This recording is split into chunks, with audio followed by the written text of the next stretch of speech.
అస్సలాము అలైకుం నమస్తే. What eating day ఈ వ్లాగ్లోనైతే మీతో షేర్ చేసేసుకుంటున్నాను. బ్రేక్ఫాస్ట్ అయితే ఇంట్లోని చేయలేదు, ఆఫీస్కి కూడా తీసుకుని రాలేదు. అందు గురించి కిందన బోండాలు దొరికితే అవైతే కొనుక్కొని తెచ్చుకున్నా. సో బోండాలు చూసిన వెంటనే మాకు మా అమ్మమ్మ ఊరిలో దొరికే చిన్ని బోండాలు, టేస్టీ బోండాలు గుర్తొస్తాయి అనమాట. ఎప్పుడైనా వెళ్ళినప్పుడు మీకు అక్కడ వ్లాగ్ అనేది షూట్ చేస్తాను నేను. ఇంకా నా ఫోన్ కెమెరా అలానే ఆన్ పెట్టేసి నేనైతే హ్యాండ్ వాష్కి వెళ్ళిపోయాను. ఇక్కడ ఒక ఫార్చునేట్ క్యూట్ మూమెంట్ అనేది క్యాప్చర్ అయింది. తను నా మెయింటెనెన్స్ ఆవిడనమాట. సో కెమెరా వైపు చూసి ఆ చిన్న స్మైల్ ఇచ్చేసి మళ్ళీ వర్క్ అనేది స్టార్ట్ చేసేసారనమాట.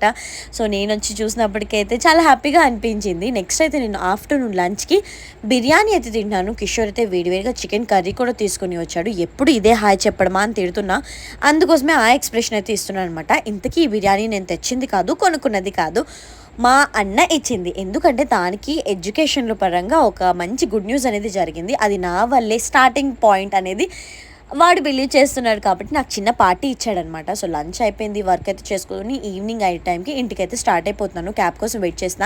ఇలా హెయిర్ స్టైల్స్ రావు అనుకుంటూనే కొన్ని క్యూట్ హెయిర్ స్టైల్స్ అయితే ట్రై చేస్తుంటా. అదే మీకు చూపిస్తున్నాను.